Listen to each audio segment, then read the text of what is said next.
Hi friends, welcome to my channel. ಯಾರೆಲ್ಲ ನನ್ನ channel ನೋಡ್ತಿದ್ದೀರಾ ಪ್ಲೀಸ್ ಸಬ್ಸ್ಕ್ರೈಬ್ ಮಾಡಿ, ಹಾಗೆ ಪಕ್ಕದಲ್ಲಿ ಕಾಣುವಂಥ ಬೆಲ್ ಐಕನ್ ಕ್ಲಿಕ್ ಮಾಡಿ. ನಾನು ಹಾಕೋ ನೋಟಿಫಿಕೇಷನ್ ನಿಮಗೆ ತಕ್ಷಣವೇ ಬರುತ್ತೆ. ಬನ್ನಿ ಇವತ್ತಿನ ಲಾಗ್ ಶುರು ಮಾಡೋಣ. ತೋಟದಲ್ಲಿ ಕಳೆ ಯಾವ ರೀತಿ ಆಗಿದೆ ನೋಡಿ. ಪ್ರತಿ ವರ್ಷವೂ ಈ ರೀತಿ ಕಳೆ ಇರಲಿಲ್ಲ. ಈ ವರ್ಷ ಕಾಡಿನ ಥರ ಕಳೆನೇ ತುಂಬ್ಕೊಂಡು ಬಿಟ್ಟಿದೆ ತೋಟದಲ್ಲಿ. ಈ ವರ್ಷ ನಮ್ಮೂರ ಒಳಗೆ ಚಿಕ್ಕ ನೀರಿನ ತಡೆಗೋಡೆ ನಿರ್ಮಿಸಿದ್ರು, ಬೇಸಿಗೆಯಲ್ಲಿ ನೀರು ಖಾಲಿ ಆಗಬಾರ್ದು ಅಂತ. ಹಾಗಾಗಿ ನೀರಿಗೆ ಕೊರತೆ ಆಗಿಲ್ಲ. ತೋಟ ಬೇಸಿಗೆಯಲ್ಲೂ ತಂಪಿದ್ದರಿಂದ ಕಳೆ ತುಂಬ ಆಗಿಬಿಟ್ಟಿದೆ.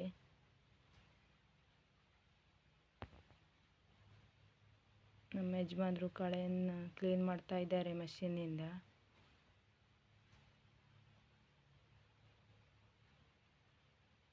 ನಾನು ಹಾಗೆ ವಿಡಿಯೋ ಮಾಡ್ತಾ ಮುಂದೆ ನಿಂತ್ಕೊಂಡಿದ್ದೆ. ಮಿಷನ್ಗಿಂತ ಹಾರಿ ಒಂದು ಕಲ್ಲು ನನ್ನ ಕಣ್ಣು ಮೇಲೆ ಬಿತ್ತು. ಆಮೇಲೆ ಭಯ ಆಯಿತು ಸ್ವಲ್ಪ.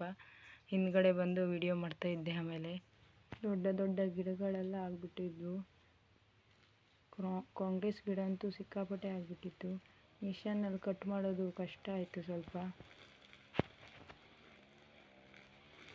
ಕಳೆಯಂತೂ ಕ್ಲೀನ್ ಮಾಡಿದ್ದಾಯಿತು ತೋಟದಲ್ಲಿ.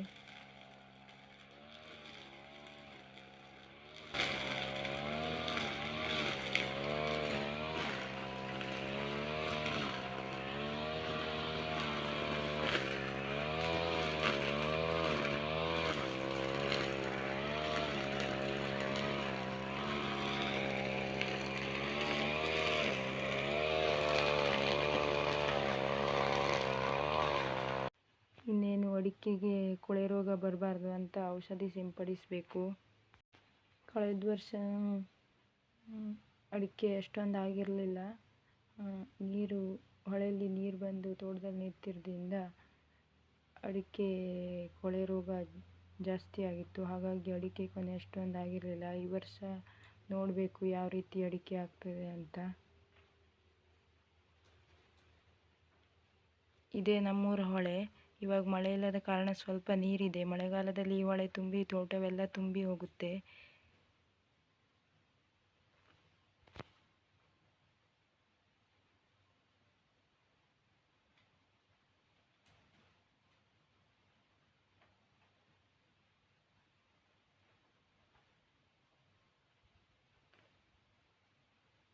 ಇದು ತೋಟದಲ್ಲೆಲ್ಲ ಆಗುತ್ತೆ ಗಿಡ. ಇದಕ್ಕೆ ನಾವು ತೇರು ಹೂವು ಅಂತ ಕರಿತೀವಿ. ನೋಡಲಿಕ್ಕೆ ತೇರಿನ ಹಾಗೆ ಕಾಣಿಸುತ್ತೆ. ನಾವು ಚಿಕ್ಕ ಇರುವಾಗ ಈ ಹೂವನ್ನು ತಗೊಂಡು ಆಡ್ತಿದ್ವಿ. ಇವಾಗ ಈ ಹೂವು ನೋಡಿದಾಗೆಲ್ಲ ಚಿಕ್ಕವರಿದ್ದಾಗ ಆಡಿದ ನೆನಪಾಗುತ್ತೆ.